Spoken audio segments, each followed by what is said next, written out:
I exercise poor judgment. I've spoken to Matthias about it. I've spoken to my teammates about it, coaches. The last people really to apologize to are the fans. Show them how sorry I am. And the friend he was talking about is Matthias Testi. That's the team trainer that he hit. And Blake went on to talk about their relationship. I've talked to Matthias tons of times since the incident. He actually said it best. This stuff happens. We're like brothers, and we're just going to move on. And now on to some trades. The Magic and Pistons have cooperated. Tobias Harris headed to Detroit. Brandon Jennings, Ersan Ilyasova goes to Orlando. A 3-team deal has Courtney Lee going to the Hornets. P.J. Hairston, Chris Anderson go to Memphis. Brian Roberts lands in Miami. NFL, some breaking news is Gerard Mayo has retired from the NFL after 8 seasons. He was the Rookie of the Year back in 2008, also a first-team All-Pro in 2010. Kirk Cousins and the Washington Redskins have been at a standstill now. They've stopped their contract discussions. Cousins can become a free agent on March 9th. Moving over to college basketball at the half, 2 games that involve top 25 teams. Number 24, Texas leads number 10, West Virginia, 45-36. Also at the half, number 17, Purdue on top of Northwestern, 35-27. Later today, 9 o'clock Eastern, we'll have number 13, Iowa State, taking on number 25, Baylor. Both teams are 18-7 on the season. Listen to NBC Sports Radio on your local station, online, and the mobile app. Yeah. Tony P. And I'm applying full court pressure, baby. Understand me. Understand? Let's go. Man, I must be blind. I don't see no D. Posted with the squad. Come see about me. Hands up in the air now. Wave 'em round like you really don't care now. Put that ball up in my hand, you know I'm scoring. Man, I know I'm so above the rim, I must be Jordan. Or I must be Kobe, or Alonzo in the morning. Or I know they snoring, about to wake 'em out the coma. Cause I'm applying full court pressure. We are back for Full Court Press Radio, sponsored by SOFOELLC on Sports Talk Today, the team, Orlando's new sports leader. I'm your host, Danny Thompson, checking with you tonight with my main man, Paul Myers, Mark Johnson of NBAFCBRadio.com, Zach Oliver, and also my good friend Eric Lopez taking care of us in the back producing the show tonight. Now, let's go to the segment that most of the folks who are big college basketball fans are waiting for. This is Mark Johnson's college basketball segment. And for those who don't know, Mark takes care of some of the best games of the week. So, guys, go ahead and take care of this one. All right, Mark. You know how this goes, man. I pass it to you. You finish. So here we go. We got Providence at Xavier. Providence is number 23 in the nation.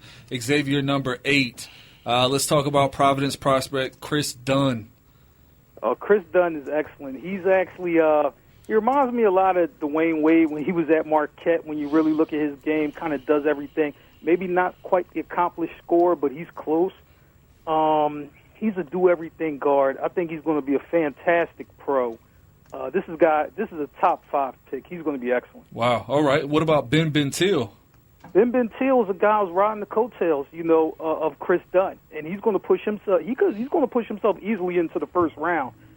Playing with a high caliber point guard like that, he's a guy who really can score, really can get it done. One of these stretch 4 type of players. He'll end up being a 3-4 in the pros. I think he leaves early as well. Now Xavier's got somebody as well. What about Trevon Blewett? Trevon Blewett, he's a guy who's coming around. He's really tough defensively, really can get after it, on the boards. He really attacks the boards as a guard, solid assist man. He's a guy really like a player on the rise. He's still kind of finding his potential and finding out what he can be, but he's really starting to make, some headway with that Xavier team. All right, I'm going to save the best one for last. So we're going to go next to Kentucky and Texas A&M. Obviously, we've got plenty of prospects on Kentucky. Let's talk about Jamal Murray. Jamal Murray's excellent. Combination guard, could play point or 2. But when that guy can get on the roll, that guy can get on a roll offensively. Really, he can get on fire, and you really cannot stop him. That's really how good he can be offensively. And we have a little point guard at 5'9", Tyler Ulis, that had a good weekend, didn't he? Yeah, Tyler Ulis. This guy just gets better each and every game. He can score. He rebounds amongst the trees. Excellent passer. I just would like him to be a little more nastier defensively. when you have a little guard, you know, and you look at the guys in the past, the Spud Webbs, the Muggsy Bogues, the Allen Iversons, Chris Pauls, they really, really were nasty defensively. I need him to get a little bit nastier defensively before he goes to the next level. All right, we also, on the other side of the ball, we got Texas A&M prospect Jalen Jones. Let's talk about him. Jalen Jones, he's tough as nails. This guy is tough. I've seen him play against Ben Simmons head up twice and defend, and really he was the real one person that I've seen this year really play really good, solid defense on Ben Simmons. He's a guy that if you get him on your team, he's just going to make winning plays. All right, we got Daniel House also. Oh, Daniel House, he's a guy, he really can get after it. He's a guy really can get up and down, very athletic player, can play between the 2, the 3. He can defend all the perimeter positions. He's a guy really can get it going, and he's like more of an energy guy. Real energy, athletic.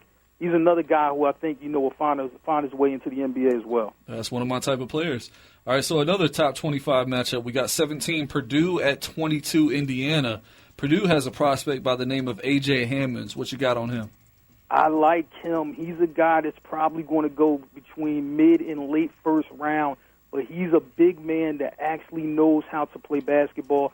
He's an excellent, rim protector, solid rebounder, solid postman. He's a guy that I wish Philadelphia would look at, with that late first round pick if he's still there. Get him insurance for Joel Embiid. I like A.J. Ham. All right, and then a freshman with kind of modest numbers but high upside is Caleb Swanigan. Let's hear about him. Yeah, he's a guy who's starting to come in his own. He's more of a old school low post player, but he has long arms, so he really can corral rebounds, solid shot blocker, at times. So he's a guy that's learning his way. Probably needs another year seasoning before he leaves, but he's a guy to definitely watch for. All right, and Indiana's Yogi Ferrell. Yeah, Yogi Ferrell. He's a guy who's kind of been around. And he's really maturing right now. He's really, really starting to really come into his own as a point guard and as a floor leader. He's going to be a guy, that's going to be around in maybe the second round or something like that, maybe late first. But he's going to be a guy where you're going to be like, man, where did this Yogi Ferrell come from? One of those good GMs, that we talked about early in the show, Spurs, Warriors, teams like that. They'll end up scooping them up, and he'll end up being a player maybe down the road. Okay, sneaky pick then. All right, so we got Thomas Bryant at center for Indiana. Thomas Bryant, if this guy gets another 1 year at school, he's going to be a monster. I've seen this guy really just control whole games. He's a little erratic because he's a freshman, of course, and, sometimes foul trouble and technicals and stuff like that. But this guy, can be a monster in the post, a monster. He's going to be somebody to really look out for next year. I hope he doesn't enter early, stays around for one more year to really get it together. All right, and we have unranked but ever dangerous Michigan at number 6 Maryland. Are you smelling an upset here with Karis LeVert? Karis LeVert is just coming back from injury. I can't. Maryland's too tough. I think Maryland wins the game, but Karis LeVert, this guy can play. I mean, he just is a basketball player. This is a guy, who I definitely would take in the first round. Definitely check the injury, make sure that that's cool. But he's a guy who really can play. When he's healthy, I think he's one of the best 2 guards in college. A couple of prospects out of Maryland. You got Melo Trimble, which I enjoy watching. Talk about him a little bit. Yeah, Melo Trimble. He's starting to understand how to play the point. He used to be about scoring last year. Now it's more assists and no turnovers. So that's really what he's about. Maryland has the best starting 5 in college basketball, and he's the leader of the team, so I like him. Now, a guy that I haven't seen anything on suspension-wise based on his antics this past weekend is Diamond Stone. Yeah, he's going to be suspended for the Thursday game against Minnesota, and they're going to bring him back for the Sunday game against Michigan. One thing about these suspensions, they are a bit light, now. I remember Marcus Smart a few years ago.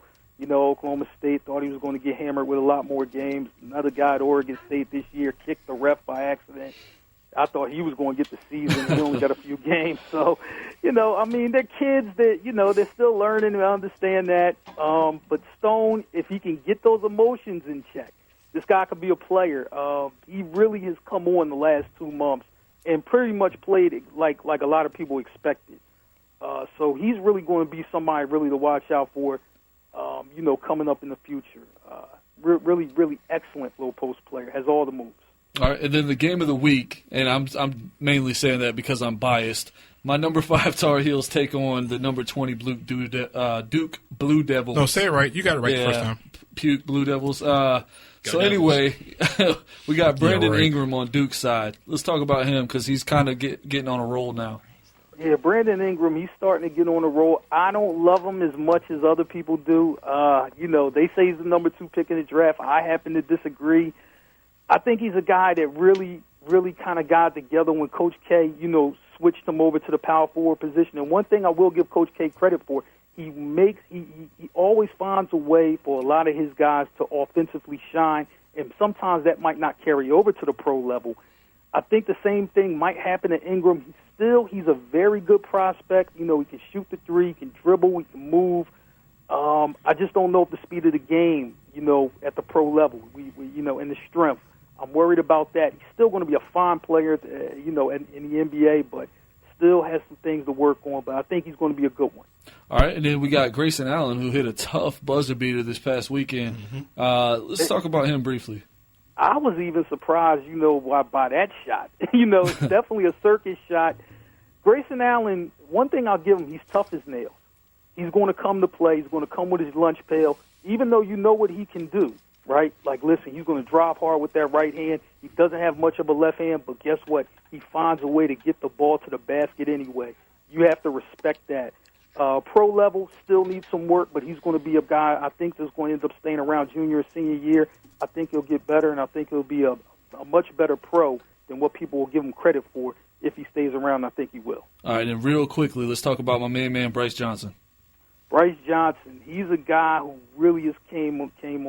I'm definitely proud of him. He's very, moved way up the draft board. This guy went from second round to the beginning of the season to late first round. Now he's at mid-first round, closing in on that lottery. And he's a guy, who rebounds, who defends. He kind of reminds me maybe like an Antoine Jameson type of player. Okay. He can do that. He's just an energy guy, really can get it going. So, I like him. And also, it's a guy that's not on the list, Marcus Page. He's really slumping this year. He needs to get it together. He just needs to get it together. He was a prospect last year. I don't know what's happening. Yeah, you don't have to remind us Tar Heel fans. Yeah, I'm not going to go too far with that one. But for those who've just mentioned, listen to this, that was 10 minutes of you catching up on everything college basketball with Marc Johnson, our draft guy. So by the time we get this over, by the time the draft gets here, you should have about maybe 150, 200 prospects. Marc, thanks for that help on that one. We're going to go to break. This is Full Court Press Radio, sponsored by SOFOELLC here on Sports Talk 1080 The Team. When we get back, we're talking Orlando Magic with our good friend and editor of Orlando Pinstripe Post, Zach Oliver. Let's take a quick break. We'll be right back. Are you looking to expand your reach and following in all platforms of media? Do you need a jump start in expanding your brand to all markets across the world? SOFO is here for you. SOFO means something for everyone, and they are here to help you expand your business through all platforms of media. Their experienced team is here for you to expand your brand and put you and your business in places that you would have never been before. Check them out at www.sofoellc.com or call 407-607-9862. Follow SOFOELLC on Instagram and Twitter.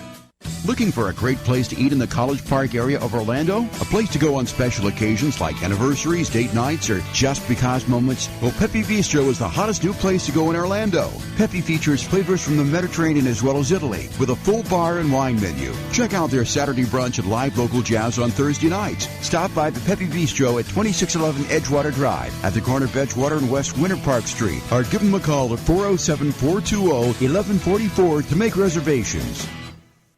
Are you looking for a fun experience on the water with your family? Bring them to the Orlando Water Sports Complex, located off Highway 528 near OIA. The Orlando Water Sports Complex provides an experience you won't soon forget, featuring cable wakeboarding, as well as the Super Air Nautique G23, the world's best wakeboarding and wake surfing boat for guests to enjoy. For more info, visit actionparks.com.